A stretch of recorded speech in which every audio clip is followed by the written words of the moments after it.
Você vê o noticiário de investimentos, se você acompanhar a Brava, você vai ver essa notícia ter circulado muito, né?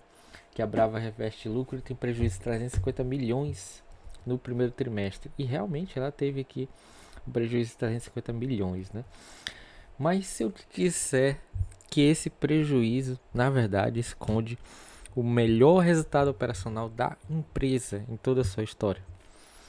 Pois é isso que a gente vai ver nesse vídeo. Bom, antes de mais nada, o que é a Brava, né? A Brava Energia. Ela é uma petrolífica integrada. Não é integrada assim como a Petrobras, que tem, ela chega até o posto de gasolina, mas ela tanto produz como ela escoa, processa, refina e vende derivados do petróleo, né, e gás. Então ela tem essa integração da cadeia produtiva, né? E ela nasceu da fusão entre a 3R Petróleo e a Enalta. E a tese dela, ela é muito parecida, a tese da a Brava é parecida com a da Prio, porque é o seguinte, ela se aproveitou das migalhas da Petrobras, que fez vários investimentos em campos maduros, tanto ela quanto a Prio, né? Elas duas são concorrentes nesses leilões. E aí a tese dela é de recuperar, né? E ela tem muito potencial para recuperar esses ativos, né? O Brasil recupera 22%, o mundo 35%. E vários ativos estão abaixo dessa média. Então ela tem um gap aí para conseguir extrair valor, né, desses campos ainda. E com a infraestrutura dela, né, ela tem ativos no Rio Grande do Norte, refinaria, tancagem própria. E aí ela tem tanto onshore, que significa na terra, né? Aquela extração de petróleo na terra, que é até mais barato. E offshore, né? Que é fora da terra, lá no mar. E aí tem mais risco, tem que gastar mais. Os principais são Atlanta e Papa-Terra, né? No mar petrolífero. E vamos lá para os resultados desse trimestre, né? A gente vê que nesse trimestre foi recorde de receita. Deixa eu pagar. Recorde de receita, recorde de EBITDA, recorde de margem. A margem não foi recorde não, mas é uma margem muito alta, 50%. Sendo que no offshore está 68%. Ela teve com um crescimento de 23%, teve o maior nível histórico em dólar, 596 milhões. E o lift cost, ou seja, o custo que ela tem para extrair o barril de petróleo, a gás, foi de 14 dólares, muito baixo, né? E no offshore foi 10 dólares, ou seja, é um preço assim invejável, né? Então a Brava está de parabéns nesses quesitos. E aí a gente vai ver finalmente que esse prejuízo, o que foi esse prejuízo? Na verdade, nós podemos até ver aqui no site da Fundamentei, teve 1,5 bilhão de prejuízo, mas na parte de resultado financeiro, né? Que a gente vai ver que na verdade foi esse hedge. E o que é esse hedge? Vamos explicar aqui para os leigos. Digamos que você tem uma mercadoria que você vendeu para um americano e ele vai te pagar $1.000 daqui a 5 meses. E aí, para você não ficar a mercê do preço do dólar, você diz, ó, você vai pagar $5, né? R$ 5 cada dólar, né? Dessa mercadoria.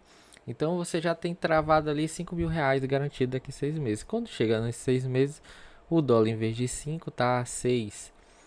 Então essa diferença é o que teoricamente você perdeu, né? Porque você deixou de vender a 6 para vender a 5. Só que na prática você continua com os $1.000. Você recebeu os $1.000. Esses $1.000 agora tá valendo 6. Então meio que anula esse efeito, né?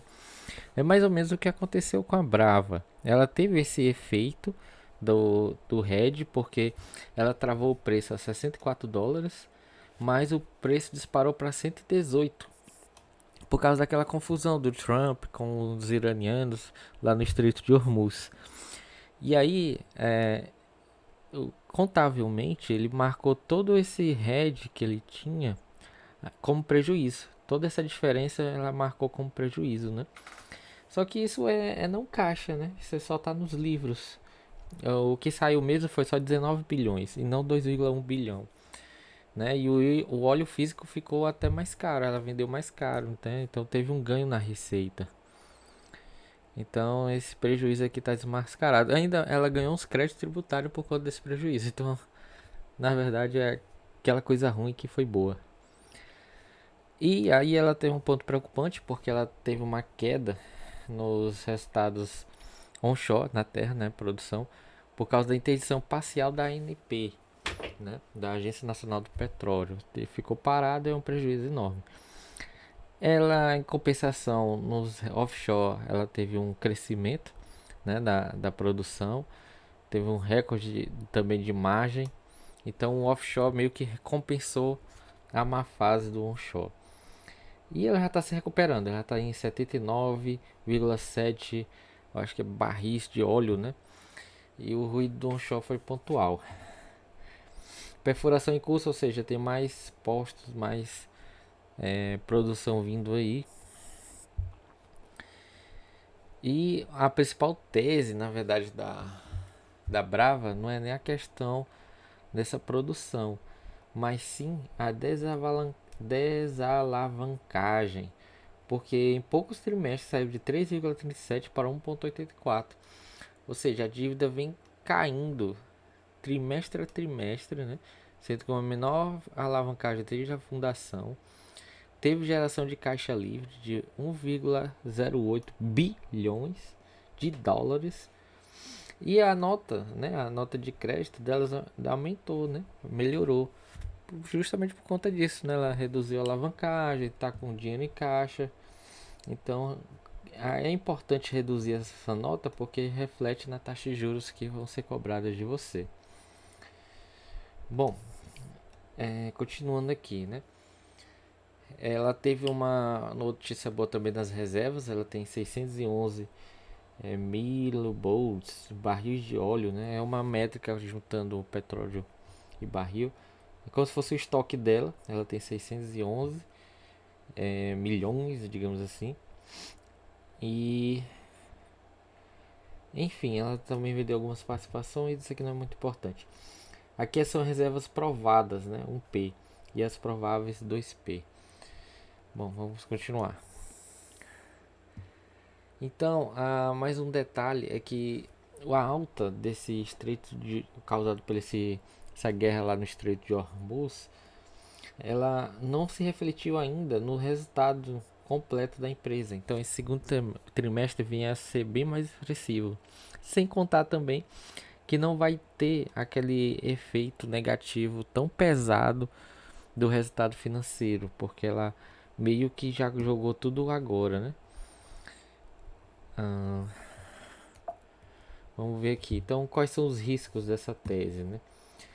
Primeiro, a alavancagem ainda é relevante, né? Ela tem mais de 1,6 bilhões de dívida. Então, qualquer queda no preço do petróleo pode apertar ela. Dependência de execução, isso é qualquer petrolífica. Brinde e câmbio, ou seja, ela tá não tem como, não tem como fugir. Ela tá ligada ao preço do petróleo mundial. Fragilidade operacional e regulatória, porque assim, sim, essa interdição lá no Potiguar, no ativo da Brava, significa que, né, eles estão vacilando muito, né?